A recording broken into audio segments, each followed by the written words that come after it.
Well,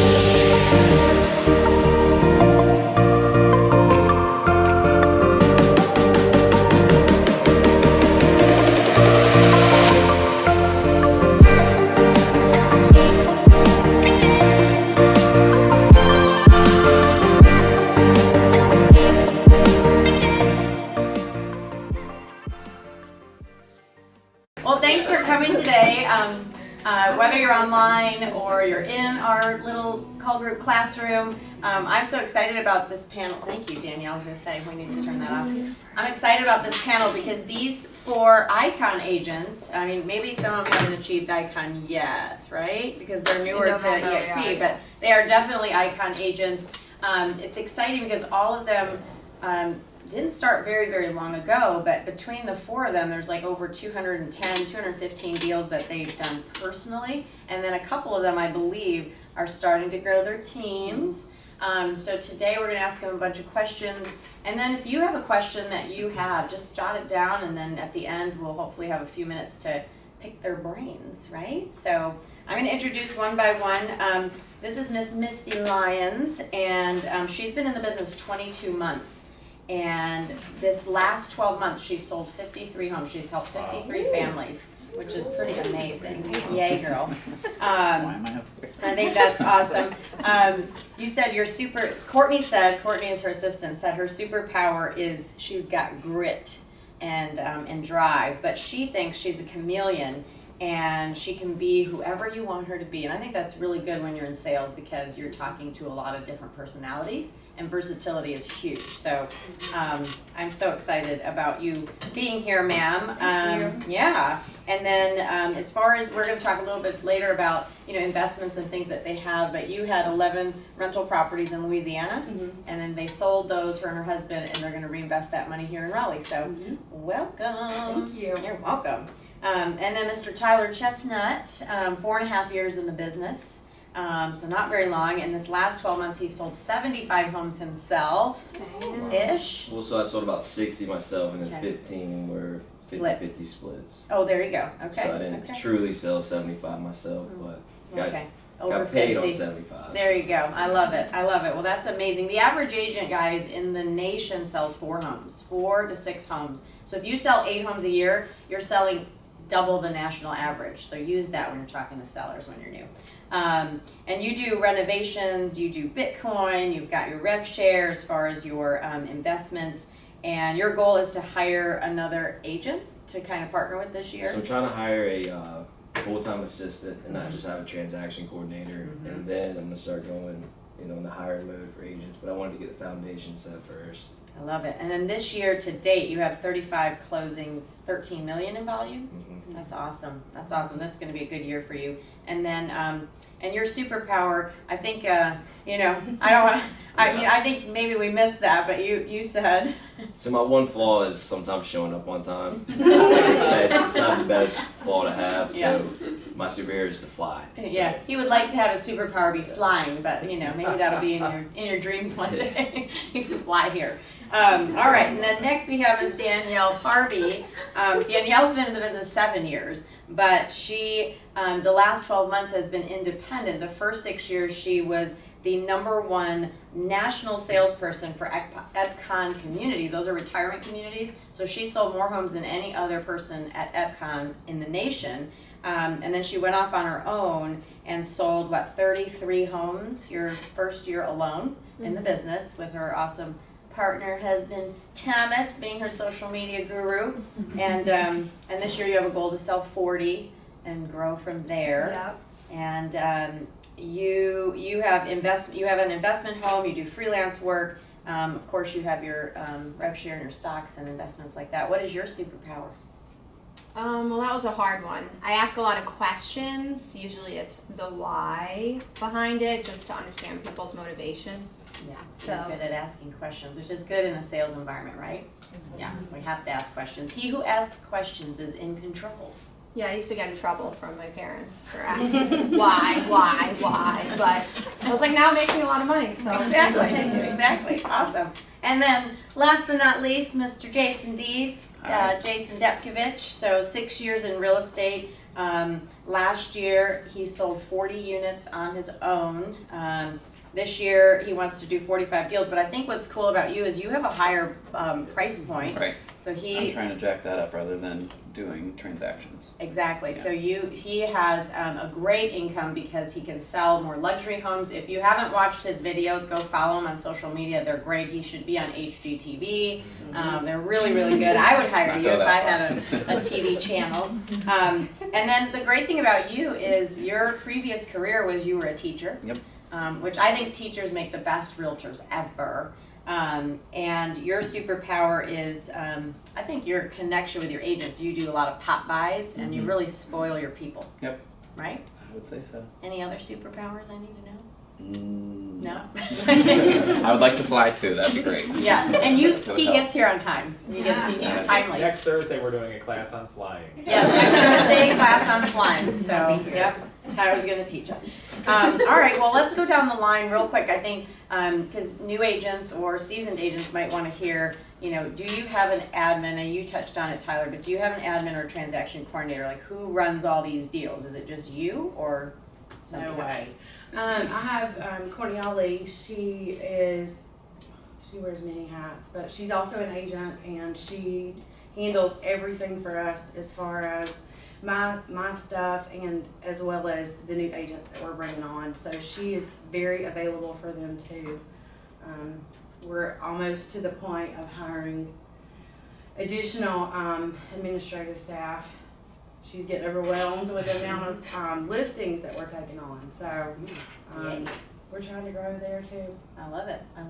And you, sir, you said transaction coordinator. Just one person. Yep. But you really do need somebody full-time.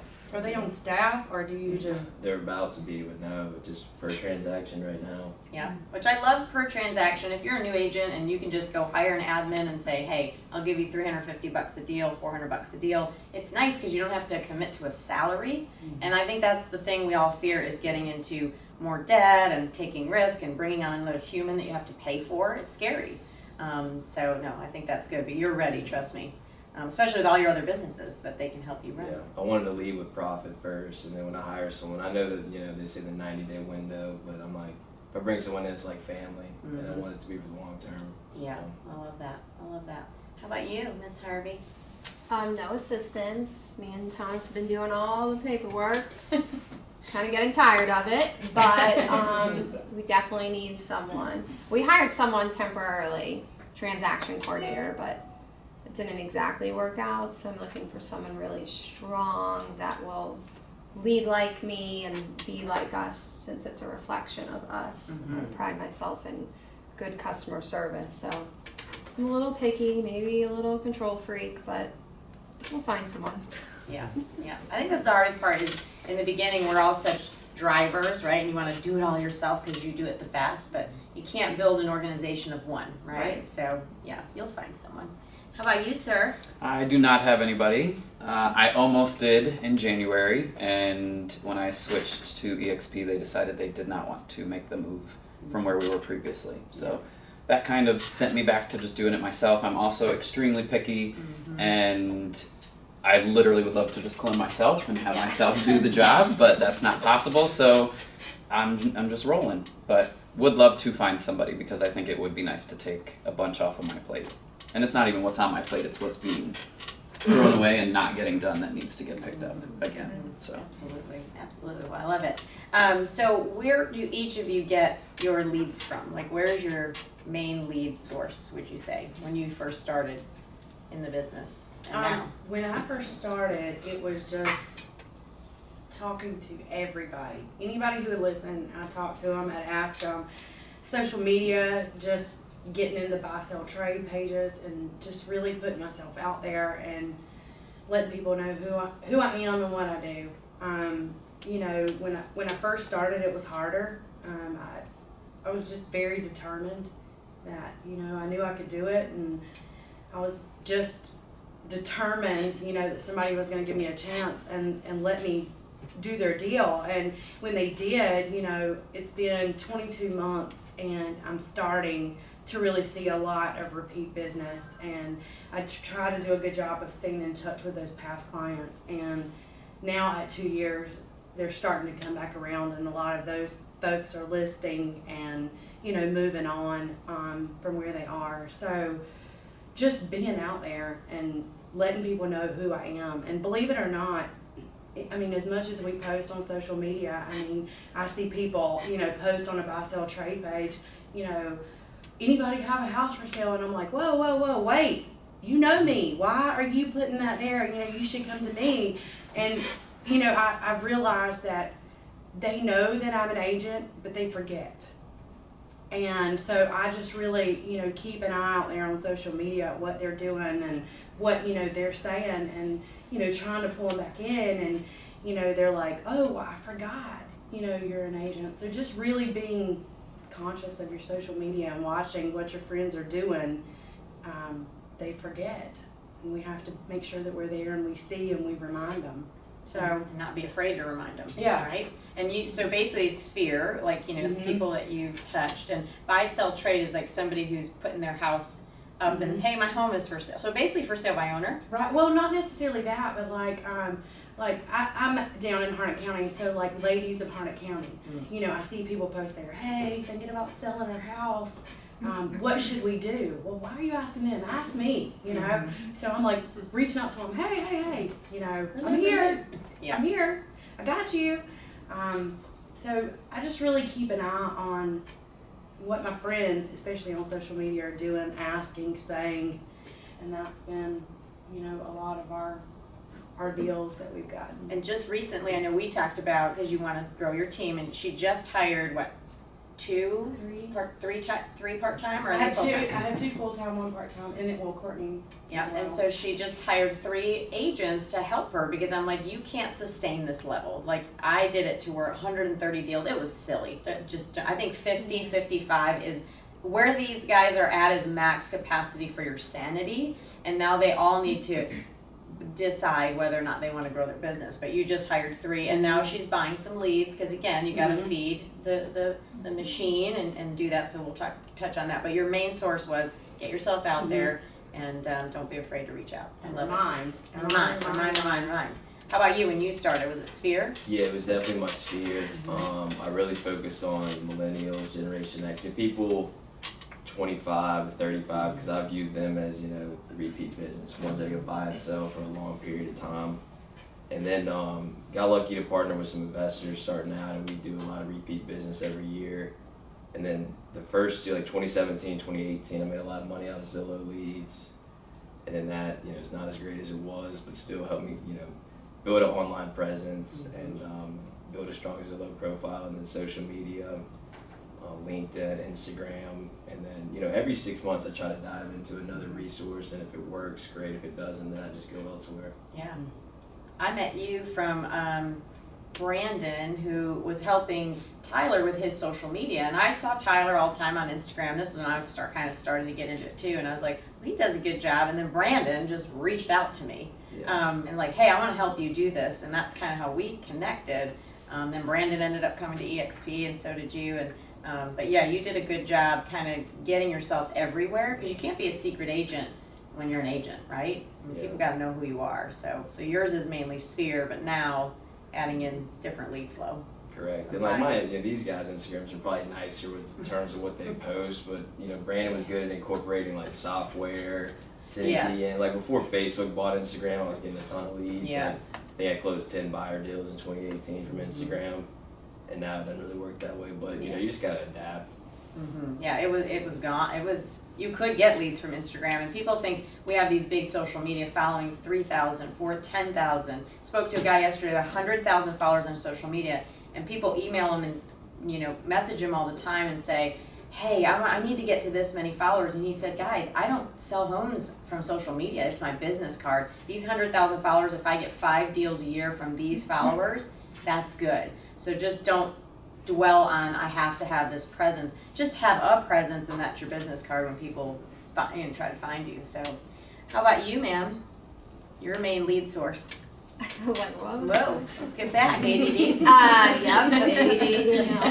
ADD. So basically referrals coming from on site. I made really great relationships with all my older folks, my 55 plus folks.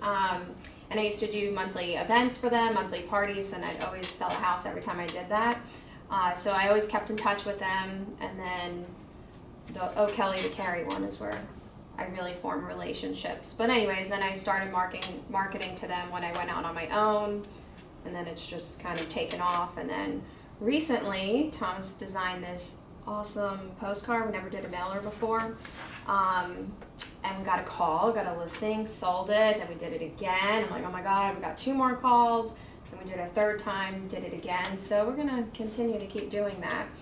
But it's to that same neighborhood. So basically it's like personal referrals or someone who knows someone, but I haven't purchased leads before. Maybe I should. I don't That's know. marketing. Stay out of her neighborhood. No, I'm just kidding. Don't go You gotta to get I was gonna Florida. say, let me get that postcard though. Maybe it's working that well. It did where I can't believe it. But they're also older, so you know, they check the mail. Yep. I don't know if it was our generation. Listen to me, but it Yeah, is. exactly. They actually read the mail. Yeah. But they also look really good, so it doesn't look like a generic, like, hey, this is the recent comps in the neighborhood. Yeah. So I love it. And Mr. Jason? My sphere is definitely 100% where my business comes from. I've grown up here for 30 years.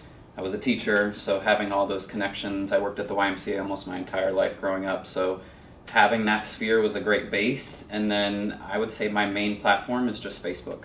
Like you had hit on, I don't get any leads from Instagram. I think my Instagram's just stuff that I like, and I post on there. If people like it, they like it. But Facebook, I'm very much, I guess I let people in, and that's what I was telling Kevin. Like, I feel like I show a lot of my life, even though I don't want to.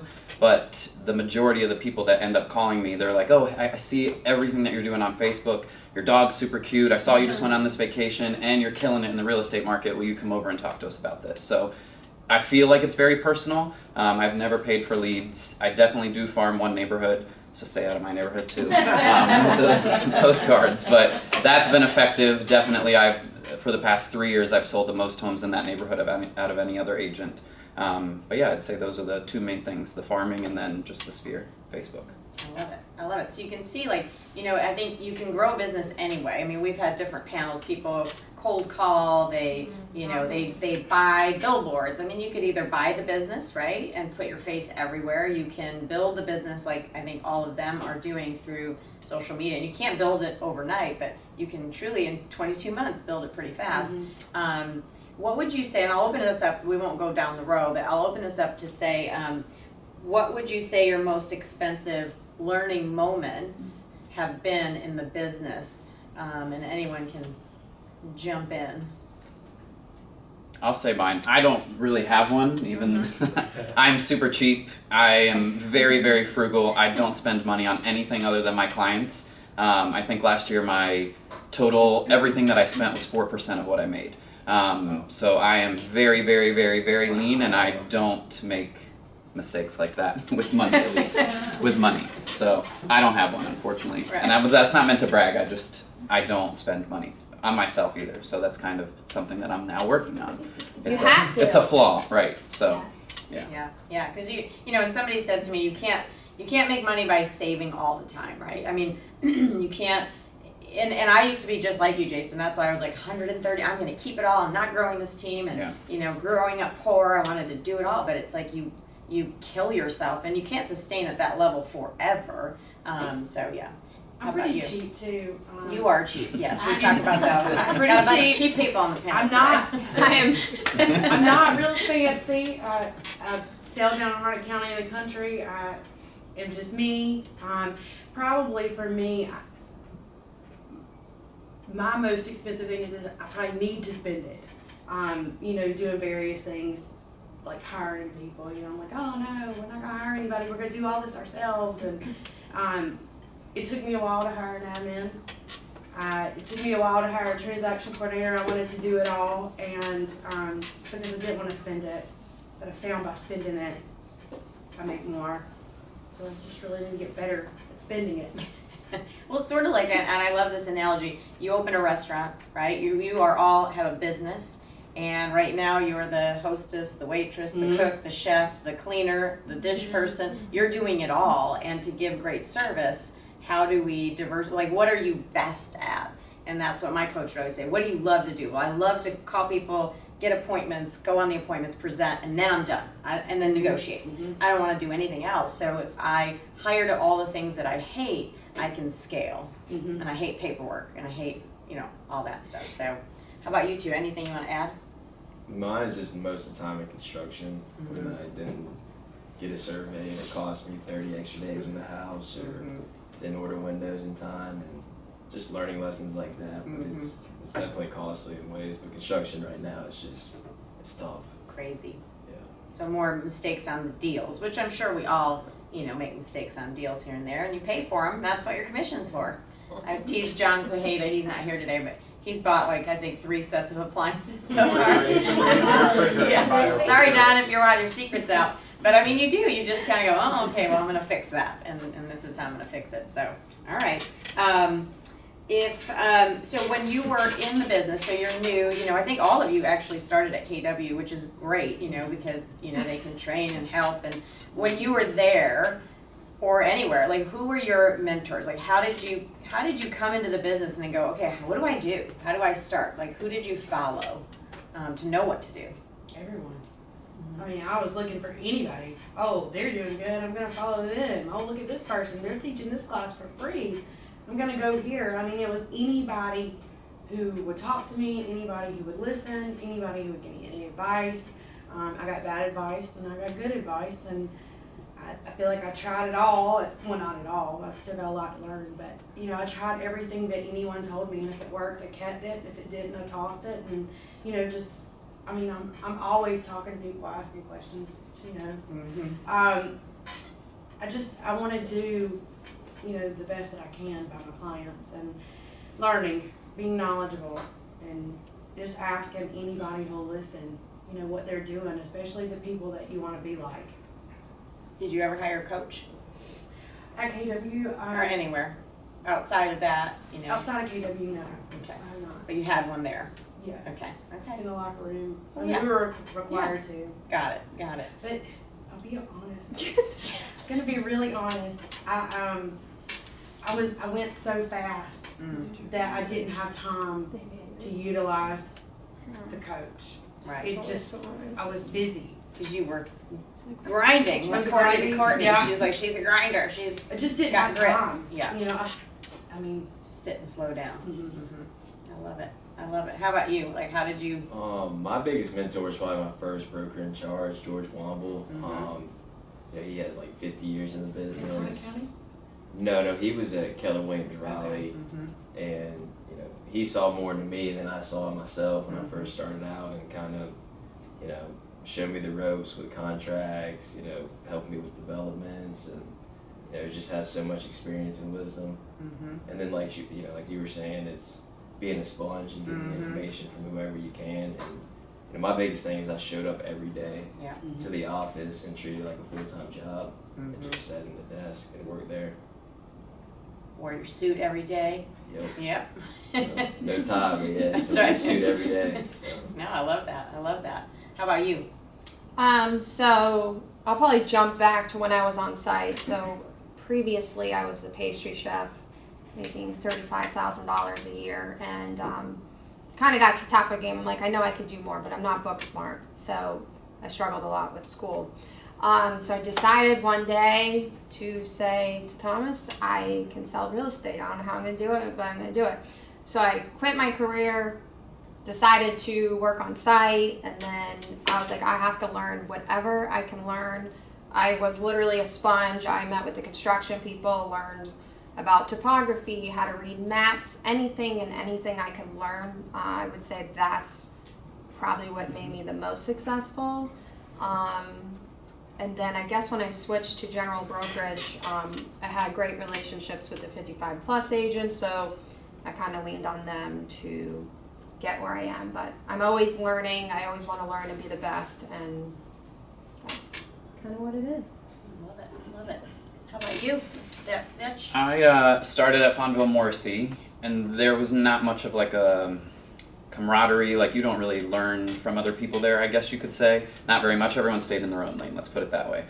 Moved to Keller Williams. I introduced you to Martha Newport, but she is still at Keller Williams in Chapel Hill. She is amazing businesswoman, so I've always looked up to her. She's always helped me with a lot of different things, but I think just collaborating with people on a daily basis as much as possible is probably what's grown my business the most, and everyone's kind of a mentor to me in some way or another. Like, I look at her Instagram and she has like the best photos, obviously because of that guy over there, but that's something that's like, I want to work towards that, you know what I mean? So I think get out. He's gonna get busy. every agent has something that I look at that I'm like, okay, I want to try to mold into that or bring that into my business in some way or another. So not like one true mentor, I guess you could say.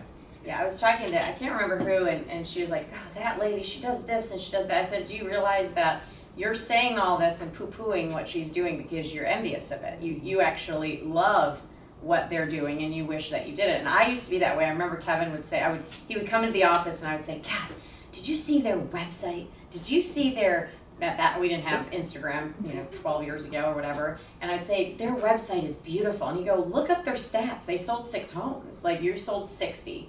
And so he would always bring me back to, you don't need to have all that, but I was always admiring. And I realize now it was, you're admiring. You're not like envious, you're just admiring. So I think if your eye goes to somebody, you see in them what you either have in you that you want, right? And so I try to like spin that in my head. Like, I'm not envious anymore. I'm like, wow, I love that and I want to go after it. I love that. So what are, every January 1st, I remember I used to wake up and go, oh my God, can we do this again? Can we have a successful year?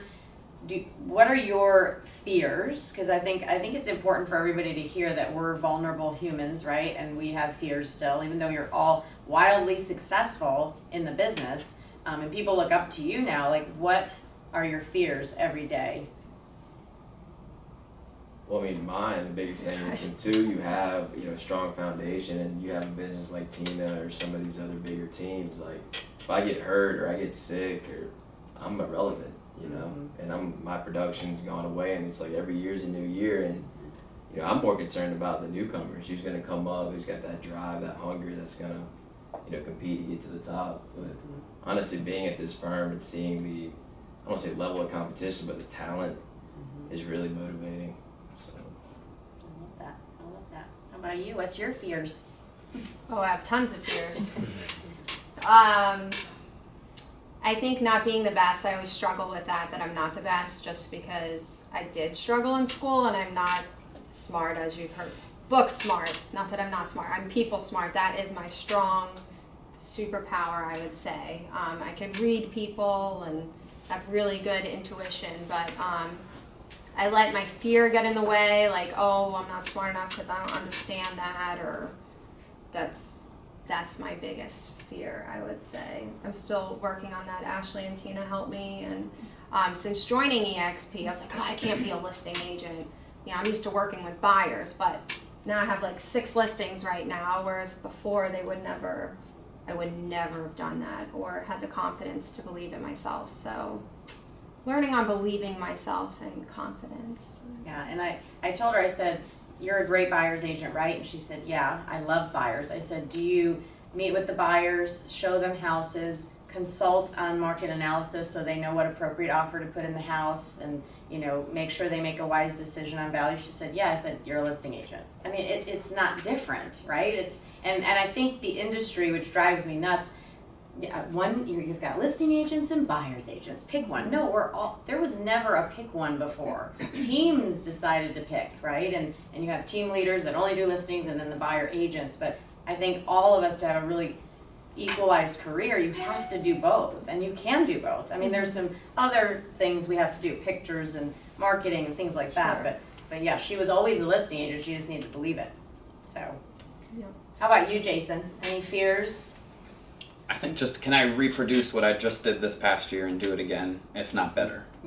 So I think the past 2 years I stayed very consistent with how many homes I sold and my GCI, and it definitely did not bother me being a single person making that much money by any means, but it's more so just that, once January 1 hits, is this going to be able to happen again? So without having, infrastructure that I think I should, it's always nerve-wracking. Yeah. So Yeah. I think for me is making sure that I set myself up for passive income for when I'm tired of doing this. When the years have passed and I'm just like, you know what, I'm tired. I I don't want to do this anymore. Just making sure that I have things set up for the future to make sure that my family is taken care of when, when I'm just give out from going and doing that. When the battery just Yeah. ends. Yeah, it's about year 17. Okay, I'll tell you. got a while, but I started a little late. Yeah. I Well, didn't for everybody's start- different. I mean, I didn't start till I was 39. So I felt really late to the game. I felt like, I'm really behind. How am I going to catch up? These people have had, 20 years to get their business where it is, and how am I going to get there quick? So, Is there a quick? yeah, there is. I mean, I feel like there is. Well, you're getting there quick. I mean, There is. Actually, that's true. There is a quick. In this day and age, knowing what we know, there is a quicker. If I can do it in 22 months, anybody can. Yeah. So how do you guys stay motivated to do this job? Because I feel like it's a roller coaster career, right? You meet a great client, you have this amazing, experience, and then you have another client that's not so amazing, and you're like, why am I doing this job? I mean, how do you stay motivated every day to get up, jump out of bed, and go find new business? Because I think that's the biggest thing, right? We have to have new business every day. I don't stay motivated. No, that's good. That's honest. He's very direct and I don't, honest. No, yeah. we've talked about this. I am. I'm not motivated daily. Like the past 3 days, I've started watching the Harry Potter marathon on HBO Max, and I'm not a Harry Potter fan, but I was like, what else am I gonna do right now? And it's not that I'm not working, and this isn't a joke. I swear. It's just I'm not always motivated. And right now I talk to Tina a lot. I'm just in this rut where I don't want to do this anymore, and you see all this money being made, and I feel like I'm not working hard enough, and I'm not doing Popeyes, I'm not doing events because of COVID, even though I could be, and I'm making an excuse as to why I can't be. So I don't know. Right now I'm not motivated, just to be very clear. So It happens. yeah. What happens? I mean, that's such a vulnerable thing to say because in this business, it's like I gotta get up and grind and grind and grind. Nobody wants to grind. I mean, you're, right? I mean, that word is think about it. It's an awful word, but you hear it, right? I mean, they sell like posters. I'm grinding. That does not sound like a fun job, right? So I think it is for me. It was ups and downs, like Jason said. It's like you're up on cloud 9, and then all of a sudden you're like, oh my God, I hate my life, and then up on, So how do you stay motivated? Do you watch Harry Potter movies? No, but I do love some Netflix. I do go on binges of Netflix, but I'm the same way. Some days I'm not motivated. I came from Epcom being the top salesperson and making a lot of money to I need a mental break, and I took, did I take a year off? I don't know, semi-retired for a year. And then decided, okay, I'm mentally right to start this again.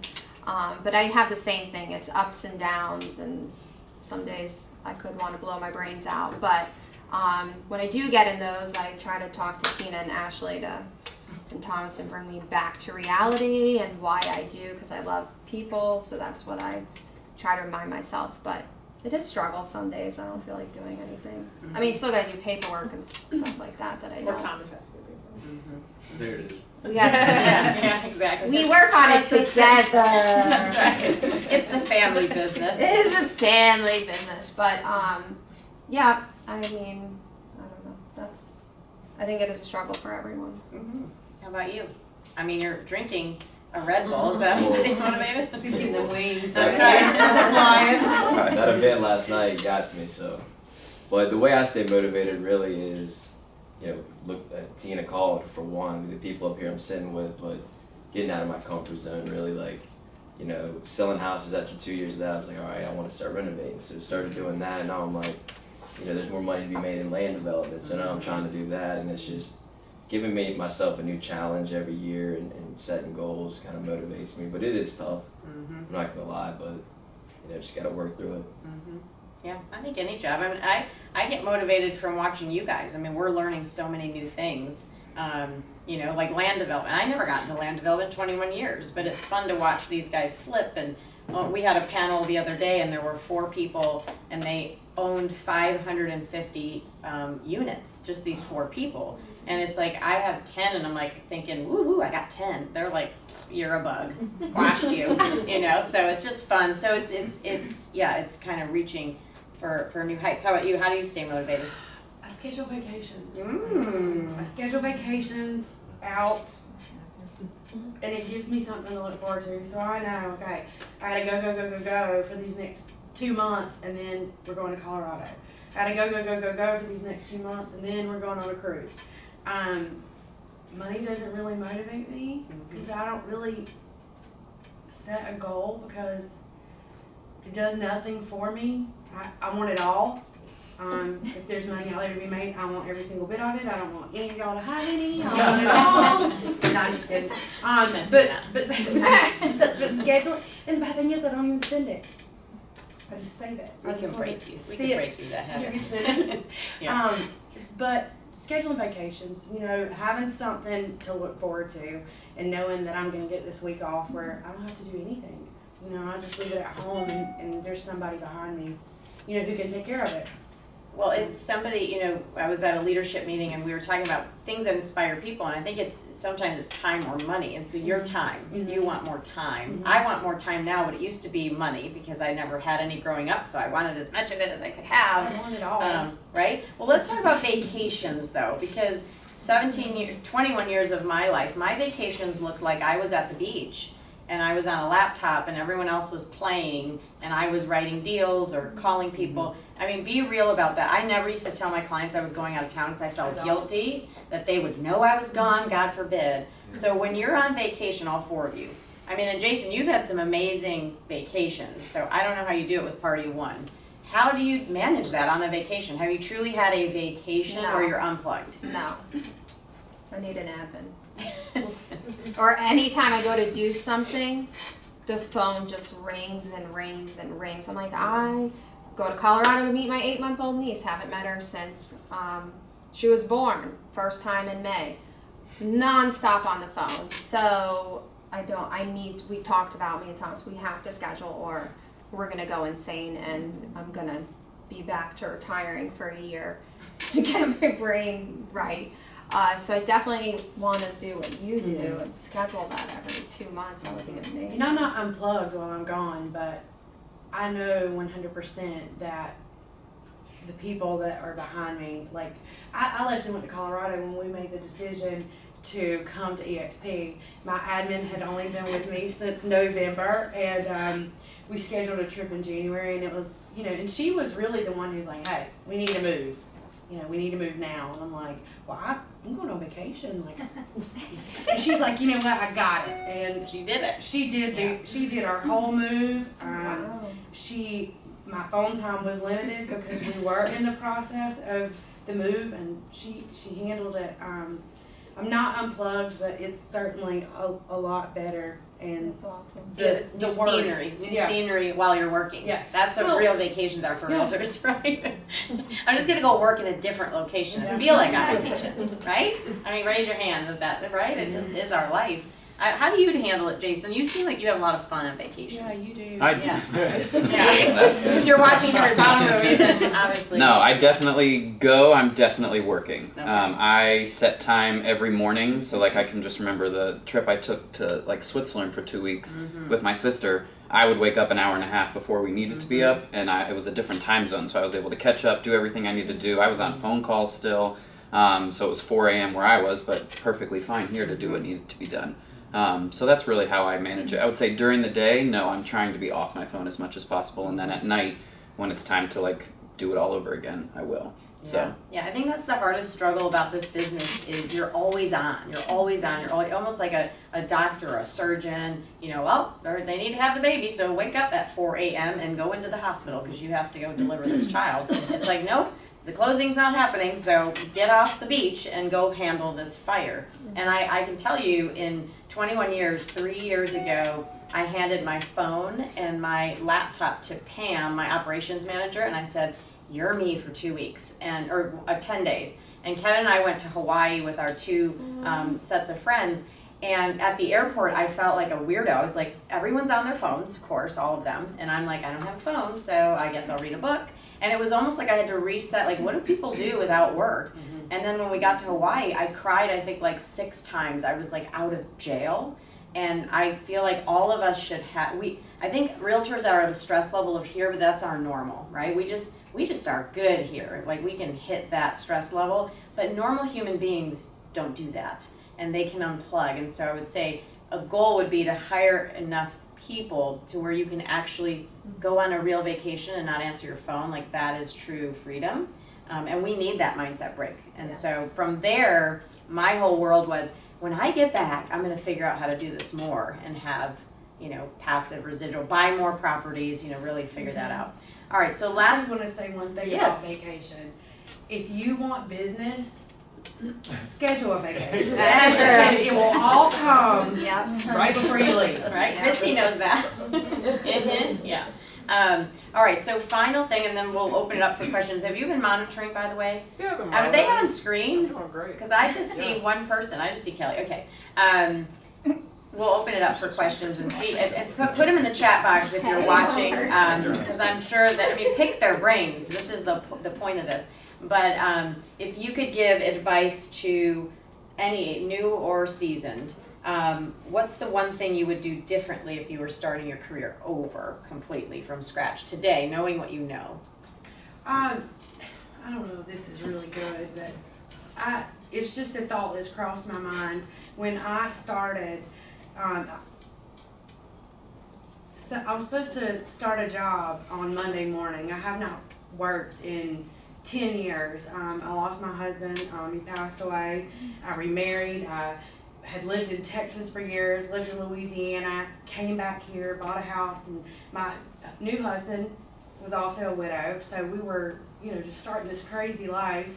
I was supposed to start a job on Monday morning. I sat in my driveway Sunday night, crying, did not want to go, was not something I wanted to do, but I had to do something. Got out of the car, walked in, I told my husband, I said, I'm going to real estate school, I'm not going to work tomorrow. And he was like, how are you going to get in? Anyway, I'd already looked it up, had a spot, had it ready to go, paid for it, just threw myself in there.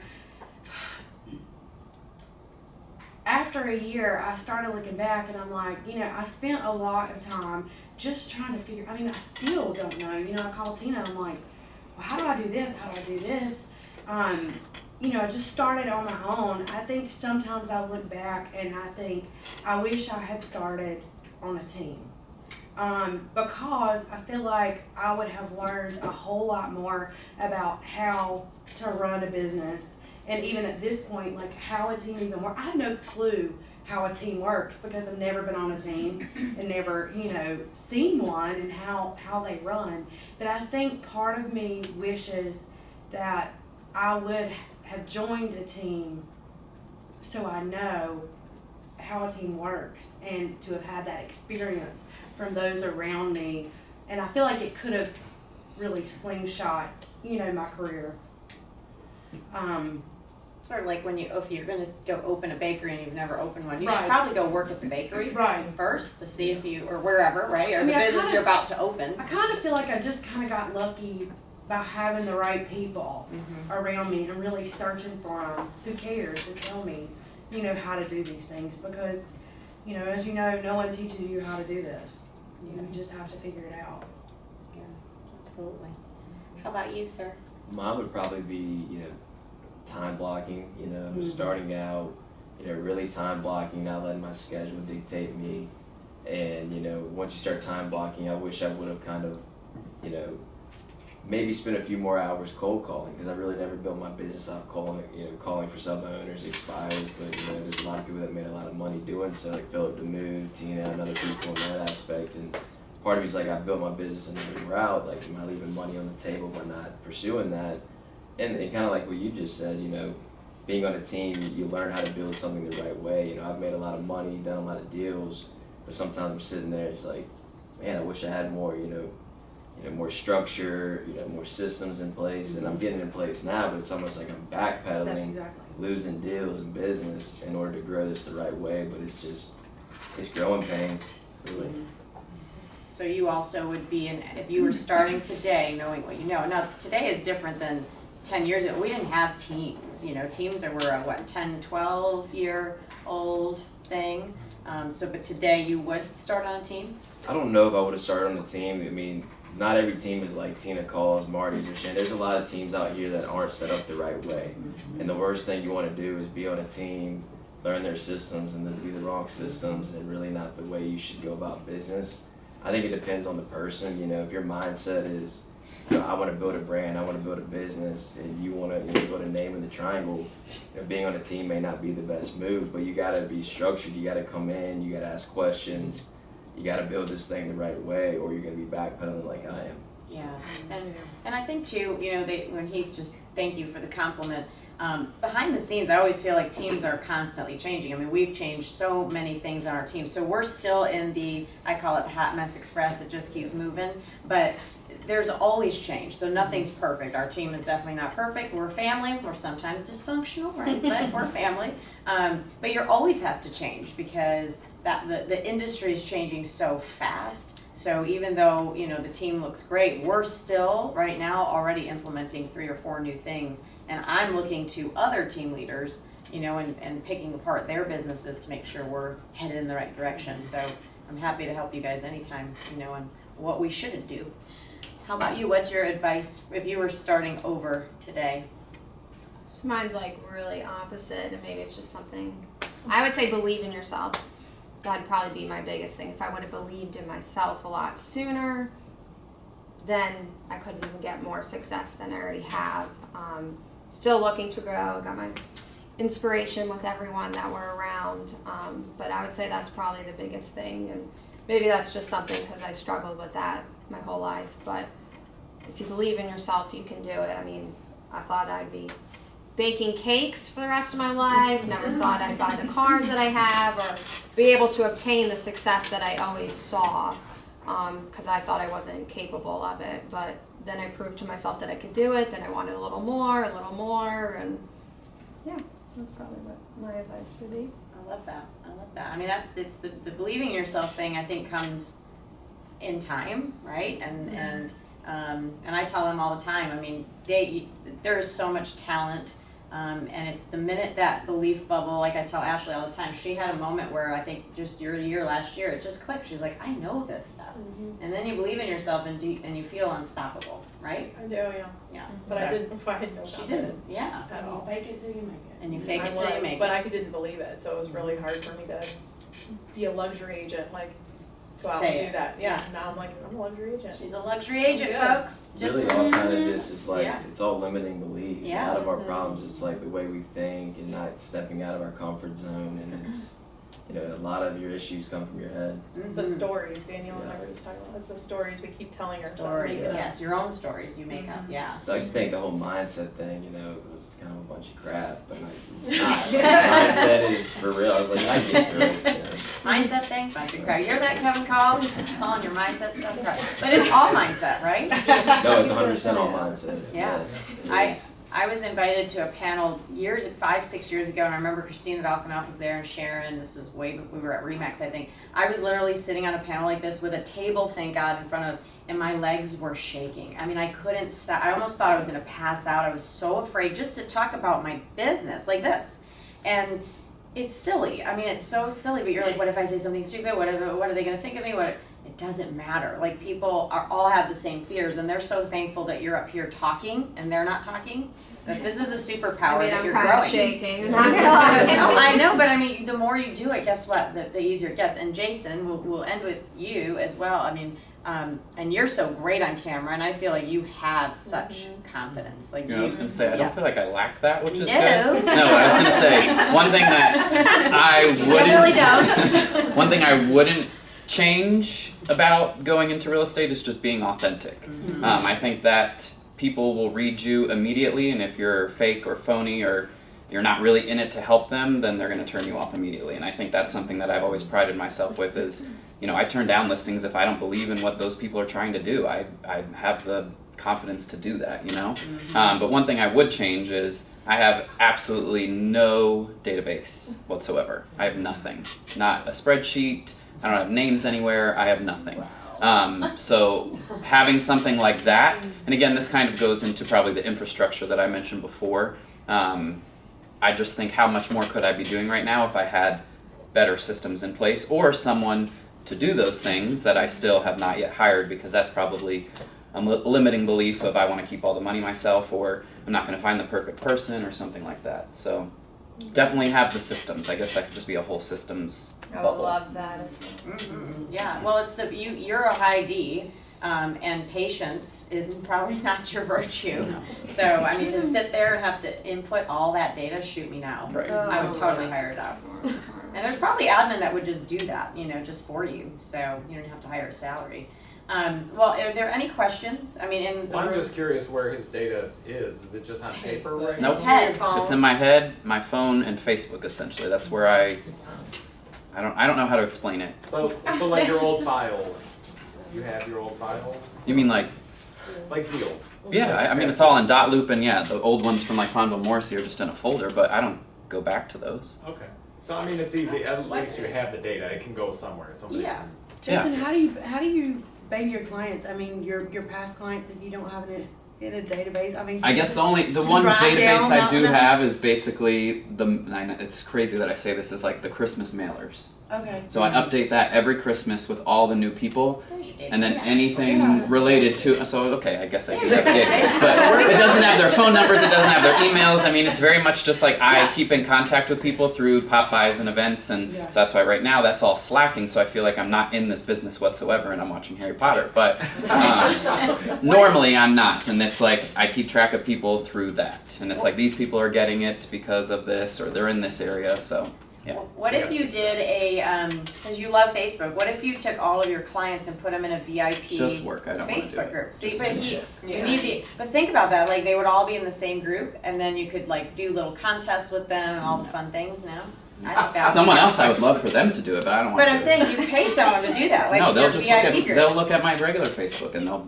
comment. Then If they you want to comment, then I tell them. I But say then hi. they can all see each other saying amazing things about you. Like he's so great, he's so wonderful, Don't and wanna then make the right, time. it's like testimonial after testimonial. Maybe I'll We do need that to- while I watch We need to do that. episode 6. You today. need an assistant. There you go. If anybody watching, he is so One great he's hire. one great hire away. Yeah. Well, it's taken how long though, you know? So If anybody watching has a good person, that you send him to Jason, please, because there are some not amazing just good, people. they need to be perfect. Okay, well. Good job, Cal.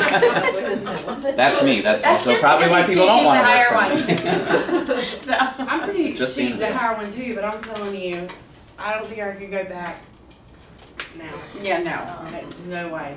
I could never run a business with no. What I do every day? No. No, not without my amazing team. And they're here. Terry. Yeah. So, all right, any other questions, guys, that anyone in the room has? Anyone? Anyone? Anybody online? We got a little shy group. Go into the chat.